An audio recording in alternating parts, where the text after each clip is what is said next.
Jangan hanya karena mereka disabilitas, kemudian kamu meremehkan dia. Jangan hanya karena dia miskin, kamu meremehkan dia. Termasuk juga jangan hanya karena mereka non-muslim, kemudian kamu tidak berakhlak agung kepada mereka. Betul. Dan puncaknya, jangan hanya karena itu musuh kamu dan kamu membenci dia atau dia membenci kamu, kemudian kamu tidak berakhlak kepada dia. Kebaikan itu bukan berarti tidak akan diuji oleh Allah dan digoda oleh setan. Orang yang benar dan baik itu akan terus diuji dan digoda oleh setan. Islam itu sangat concern pada disabilitas. Islam menganggap semua ciptaan Allah itu sempurna. Tidak ada yang tidak normal, tidak ada yang kurang. Kekurangan itu hanya di mata manusia saja.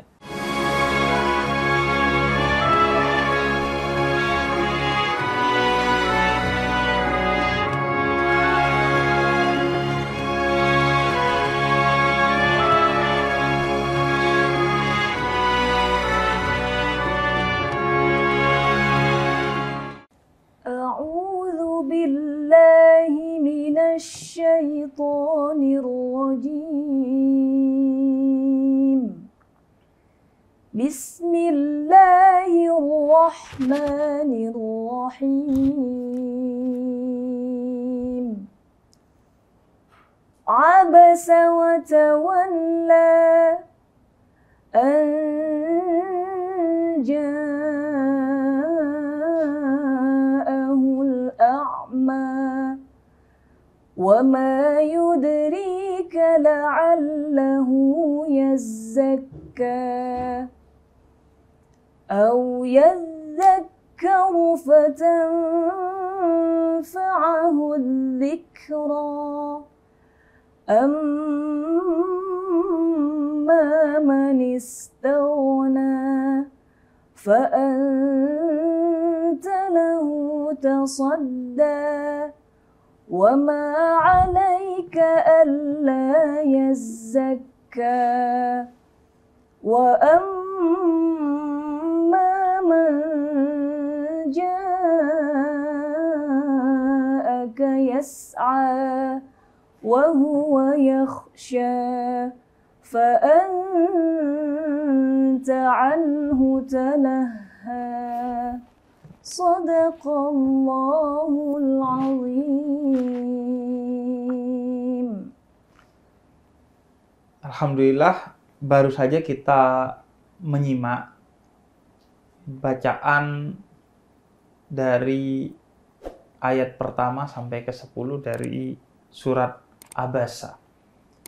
Surat Abasa ini bagian dari surat Makkiyah. Artinya surat yang turun di masa Nabi berada di kota Makkah, artinya di masa awal-awal.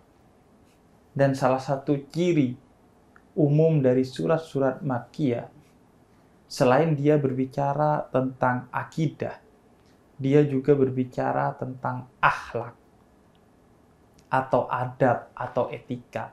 Yang keduanya itu adalah hal yang paling mendasar sebagai fondasi dalam agama Islam. Karena itu di kajian surat ini nanti kita akan mengetahui bagaimana pelajaran tentang akhlak dalam kandungan surat ini. Surat ini menurut Ibnu Arabi juga bernama surat Ibnu Maktum. Mengapa? Karena ini merujuk kepada asbabun nuzul atau sebab turunnya surat ini yang berkenaan dengan salah seorang bernama Abdullah Ibnu Maktum. Ibnu Maktum itu sendiri bukan nama, melainkan gelar. Karena Abdullah atau dalam riwayat lain bernama Amr ini adalah seorang yang buta sejak kecil, sejak lahir. Karena itu surat ini juga dinamai surat tentang bagaimana kita beretika kepada orang-orang yang dalam pandangan masyarakat memiliki kekurangan atau disabilitas. Nah, tapi sebelum kita membahas kandungan surat ini, kita belajar lebih dahulu bagaimana cara membaca 1 sampai 10 surat Abasa secara baik. Masya Allah. Gimana? Kita belajar dulu ya. Sama-sama belajar. Siap. Masya Allah. Iya. Iya. Dimulai dari pertama ya, Bib Ayat ya. pertama ya. Iya, ayat pertama ini di sini ada yang namanya mad badal. Tapi kadang banyak juga kita jumpai ya, Bib ya, ketika orang membaca itu, kalau waqaf namanya mad badal, tapi kalau disambung nanti dia jadi mad jaiz munfasil. Contoh misalnya abasa wa tawalla. Nah, cukup 2 harakat aja. Tapi kadang kalau misalnya terlena dengan lagunya mungkin ya, Bib ya, ini malah merusak tajwid. Kalau mau diwakaf, bacanya cukup 2 harakat aja. 2 harakat. 2 harakat. Tapi kadang terlena sama lagu jadinya abasa wa tawalla. Padahal dia mau berhenti, tapi matnya malah lebih Panjang. jadi 2,5 atau bahkan 3. Mat itu ketukan ya, kalau gampangnya. Iya, betul. Gampangnya ketukan. 1, Panjangnya lah. 2, Nah, 3. betul. Kalau misalnya mad badal itu kan 2 ya, sama kayak mad tabi'i. Betul tadi kata Habib, panjangnya itu cukup dengan 2 ketukan. Misalnya abasa wa tawalla. Nah, kayak gitu. Terus kalau misalnya disambung, ini bisa menjadi mad jaiz munfasil. Karena kenapa bisa menjadi mad jaiz munfasil? Setelah mad ini ada hamzah setelahnya. Abasa wa tawalla an ja'ahul a'ma. Kalau disambung boleh baca panjang, itu jadinya mad jaiz munfasil. Jadi tergantung teman-teman mau bacanya di waqaf atau di wasal, kayak gitu, Bi. Kalau di wasal berarti berapa mat? Kalau di wasal mad jaiz munfasil itu dia ketentuannya bacanya 4 harakat. 4 harakat Iya. atau 4 ketukan tadi Betul, ya. ulama qurra semuanya sepakat membaca mad jaiz munfasil itu 4 harakat. Apalagi kita kan pakainya Imam Asim, riwayat Hafiz, jadi bacanya kalau mad jaiz munfasil itu bacanya 4. 4. Kalau 4. mad wajib muttasil baru dibacanya 6. 6. Gitu. Oke, terus apalagi kira-kira yang kadang bisa bikin orang salah dalam membaca 1 sampai 10 surat Abasa ini? Oke, kemudian di sini juga banyak ikhfa. Nah, kadang saya pernah maksudnya menemukan seseorang membaca kalau ini kayak ada ikhfa dia di sini di ayat 4 misal au yadzakkaru fatanfa'ahu dzikra. Entah mungkin karena terlalu cepat, jadi kadang ikhfanya tuh hilang. Au yadzakkaru fatanfa'ahu dzikra. Jadi ikhfanya tuh nggak ada. Terus amma man istaghna fa anta lahu tasadda. Nah, di ayat ke-6 ini ada ikhfa lagi. Fa anta lahu tasadda. Kalau bacanya terlalu cepat, ikhfanya juga hilang. Fa anta lahu tasadda. Jadinya ikhfanya hilang gitu. Nah, mungkin sebelum lanjut kita sambil belajar bagaimana cara membaca ikhfa. Ikhfa itu kalau dia sudah paham sama pengertian ikhfa itu apa, terus huruf-hurufnya itu apa saja. Ikhfa itu kan punya 15 huruf. Jadi pengertiannya ikhfa itu kalau ada nun mati atau tanwin bertemu dengan salah satu huruf ikhfa. Huruf ikhfa itu ada ta, sa, jim, dal, dal, zai, sin, shin, sod, dot, to, lo, fa, ko, kaf. Nah, kalau nun mati atau tanwin bertemu sama salah satu huruf ini, otomatis itu mulutnya udah langsung membacanya tuh ikhfa atau samar. Contoh misal di ayat 8. Wa amma man ja'aka yas'a. Nah, di sini wa amma man nun mati bertemu dengan huruf jim. Nah, jim ini salah satu huruf ikhfa yang mana bacanya ini harus samar. Nah, gitu. harus samar. Harus samar. Kemudian yang selanjutnya? Kemudian selanjutnya wa huwa yakhsha sama tadi mad badal fa anta anhu talaha sama ini di anta itu tadi ikhfa juga. Nah, talaha ini ada hak besar. Haknya ini kalau kita bilangnya hak besar ya, Bib. Orang Indo biasanya tuh ada hak kecil, ada hak besar. Hak kecil itu maksudnya hak. Gitu. Tapi banyak orang nih tertukar antara ha dengan ha. Apalagi nih haknya nih ada tasydid yang mana bacanya berarti seolah-olah hurufnya itu double. Talaha. Bukan talaha, tapi talaha. Jadi usahakan ketika kita mengaji bisa membedakan mana ha, mana ha. Jadi agar bacaannya tuh lebih fasih, lebih indah, lebih baik pastinya ya Bib ya. Iya. Gitu. Dan di sini lumayan ada beberapa ayat yang tasdidnya itu di dua huruf yang berdampingan ya. Oh iya, betul. Di sini ada di ayat ketiga, di wa ma yudrika la'allahu yazzakka. Nah, ini juga sama, huruf zai, huruf kafnya itu ketika ada tasdid, maka membacanya itu lebih lebih tegas gitu, karena kan ada lebih tebal, lebih tegas karena ada tasdid atau syiddah di situ. Kemudian di ayat selanjutnya, di ayat keempat ini ada au yadzakkaru fatanfa'ahu dzikra. Untuk pelafalan huruf zal dan zai itu biasanya banyak yang tertukar ya Bib ya.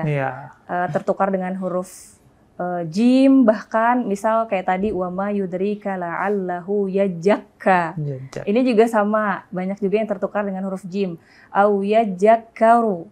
Harusnya au yadzakkaru. Padahal penempatan huruf zal itu adanya di ujung lidah, di antara gigi seri atas dan bawah. Jadi pengucapan huruf zal itu memang sangat lembut. Tapi karena di sini ada tasdid, tanda tasdid atau syiddah, maka zalnya ini sedikit lebih tegas cara membacanya. Begitu juga dengan huruf kafnya. Au yadzakkaru fatanfa'ahu dzikra. Nah, inilah pentingnya belajar tajwid dan tahsin ya Bib ya. Benar. Biar lebih fasih bacaannya. Iya, karena bahasa Arab apalagi bahasa Al-Qur'an ini sangat sensitif.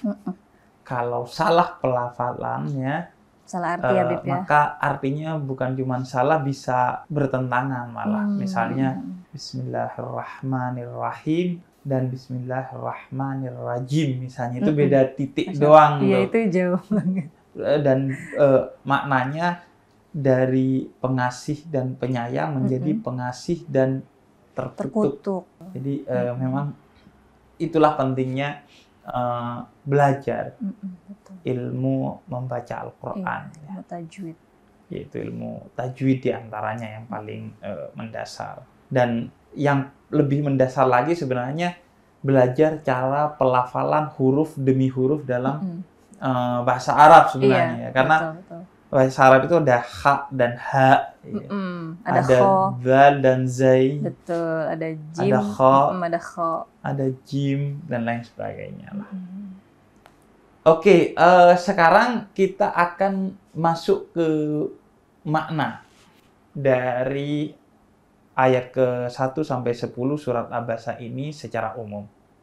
Kita mulai dari asbabun nuzul atau sebab turunnya ayat ini. Menurut para mufassir, diantaranya Ibnu Katsir merujuk kepada beberapa riwayat, diantaranya dari Sayyidah Aisyah. Ayat ini turun terkait dengan Abdullah bin Ummi Maktum, yang saat itu Nabi sedang mendakwai punggawa-punggawa Quraisy, yakni pembesar-pembesar Quraisy, dengan sangat concern karena besar kemungkinan kalau mereka kemudian masuk kepada Islam akan men-trigger masyarakat Quraisy pada saat itu untuk juga berbondong-bondong masuk Islam.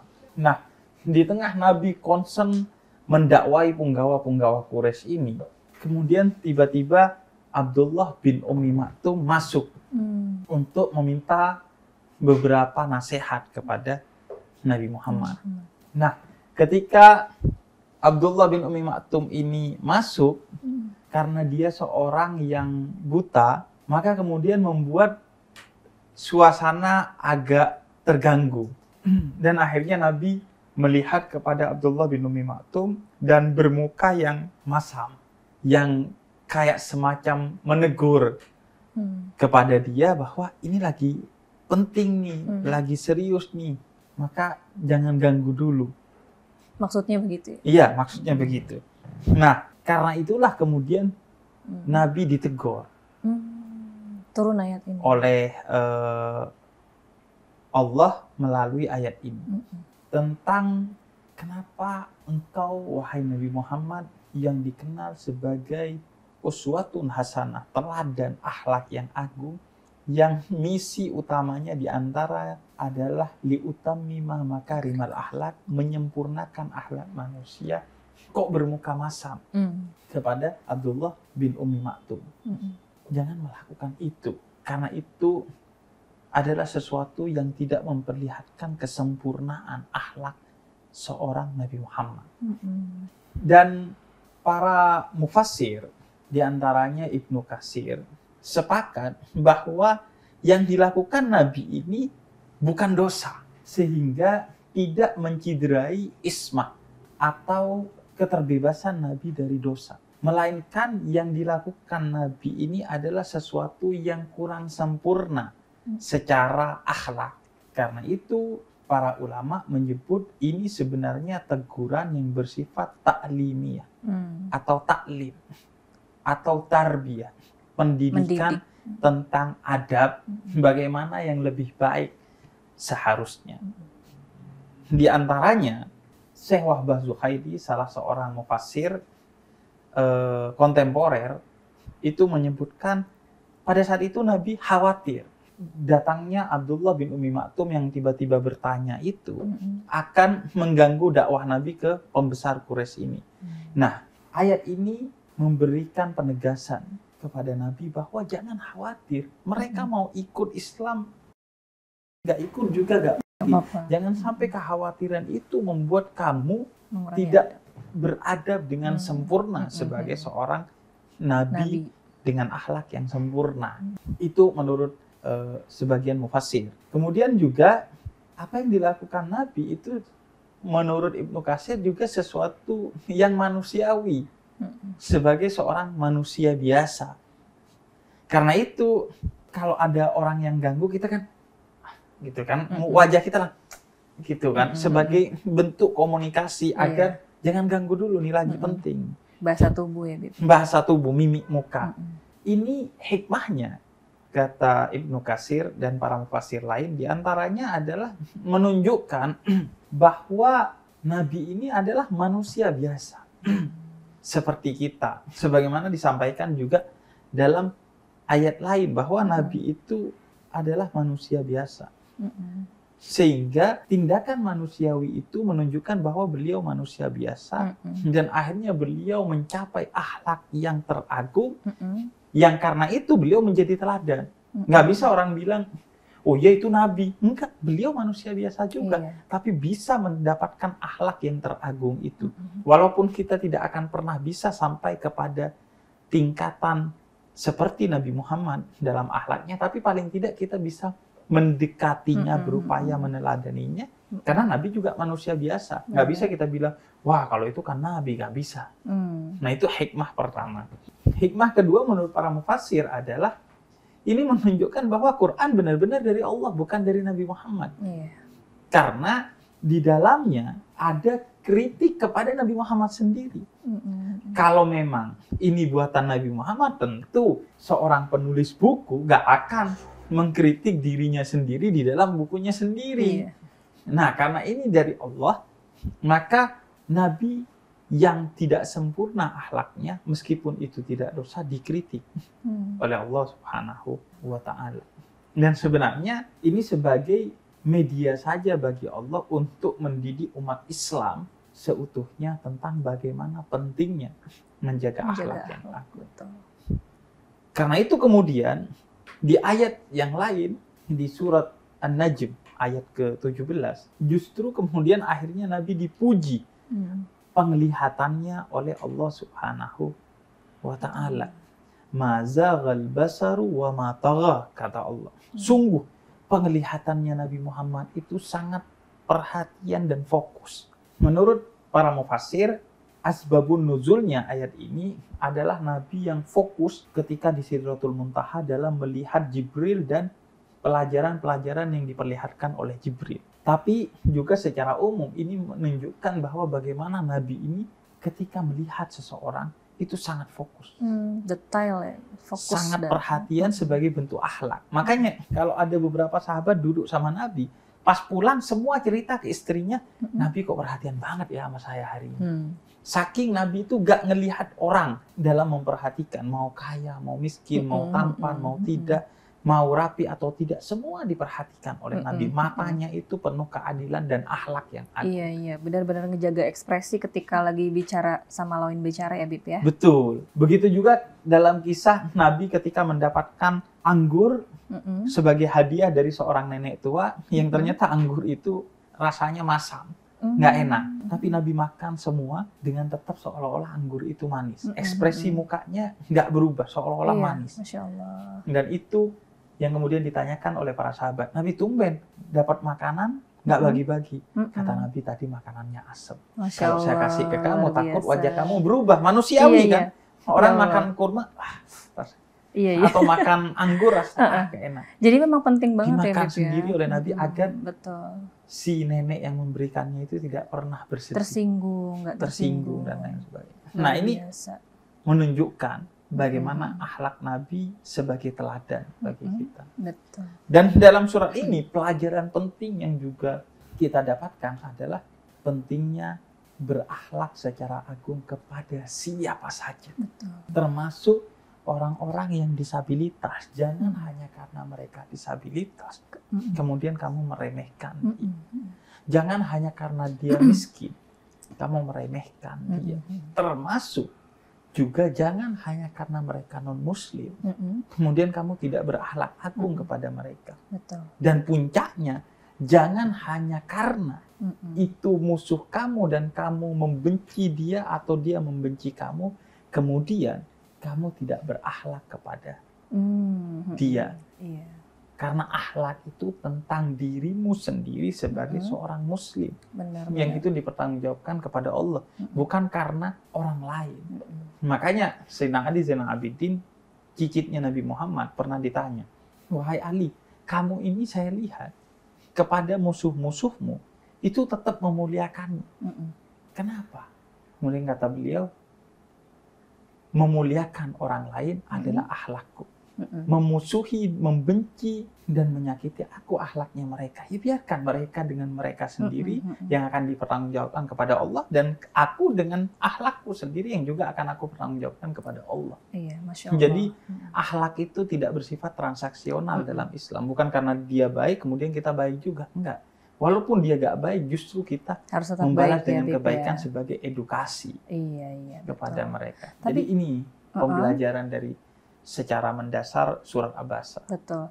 Tapi Bib, kan kadang ada juga ya, kenapa sih kalau misalnya ada orang dia tuh ngerasa lebih baik gitu, tapi merendahkan orang lain entah dari lisannya atau dari sikapnya gitu, antar sesama. Iya, gini, kebaikan itu bukan berarti tidak akan diuji oleh Allah dan digoda oleh setan. Orang yang benar dan baik itu akan terus diuji dan digoda oleh setan.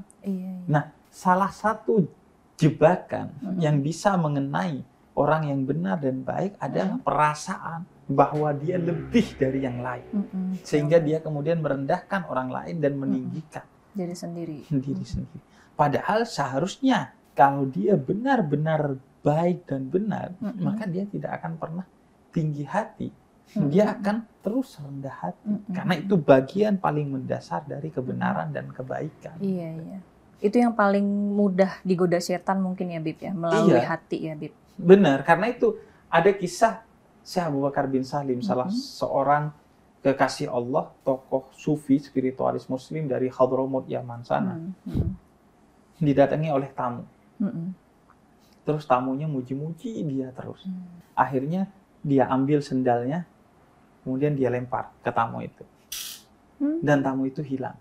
Kemudian diriwayatkan bahwa ternyata tamu itu adalah setan yang sebenarnya mau menggoda Syekh Abu Bakar bin Salim ini agar dia mulai sombong dan merasa tinggi hati serta merendahkan orang lain.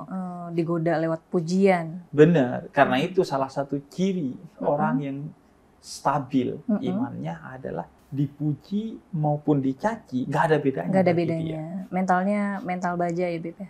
Iya, dan mental karena jawara. Yang ada di matanya, pikiran dan hatinya hanya Allah. Hamba mau memuji nggak ngaruh, mau mencaci nggak ngaruh, karena tolok ukur dia adalah Allah, bukan makhluk. Bukan makhluk, Masya Allah. Jadi udah nggak peduli lagi sama hal-hal yang sifatnya begitu. Betul.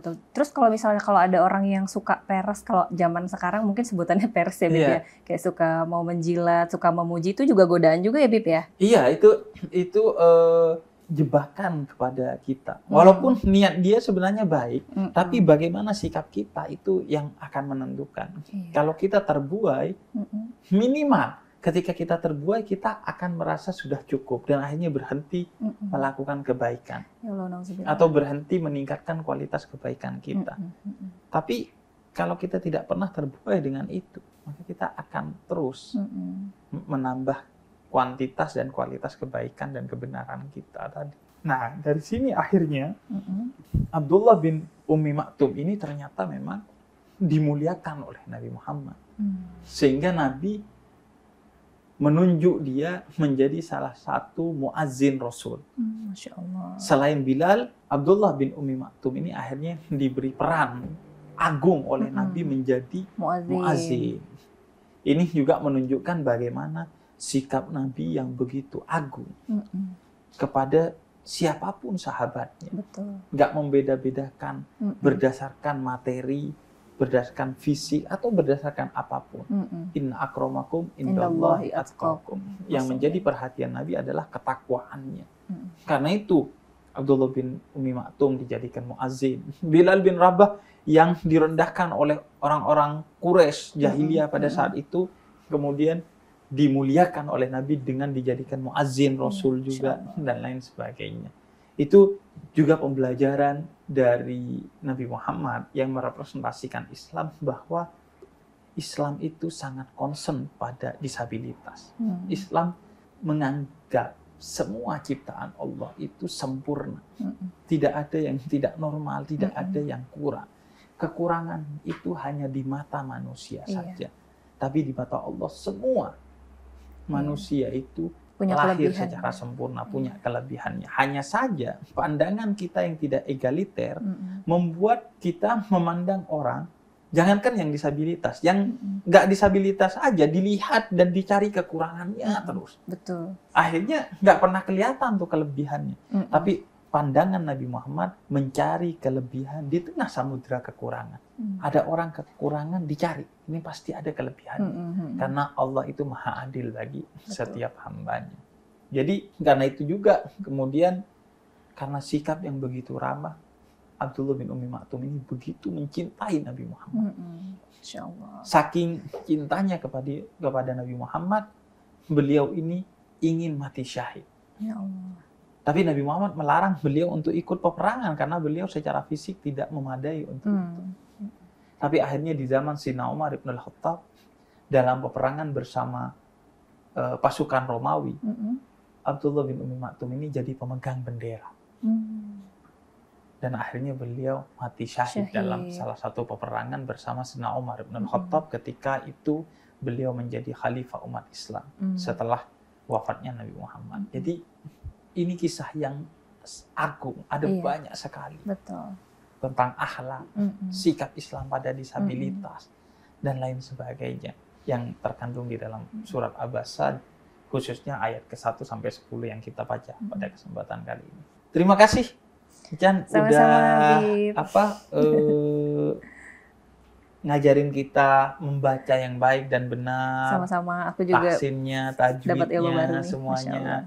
Dan semoga juga pembelajaran tentang makna surat Abasa ayat 1 sampai 10 ini menjadi pembelajaran bagi kita agar kita menyadari bahwa yang utama dari seorang muslim itu diantaranya akhlak, dan seorang muslim adalah seorang yang memuliakan siapa saja, baik orang yang disabilitas secara fisik, disabilitas secara mental, dan lain sebagainya. Assalamualaikum warahmatullahi wabarakatuh.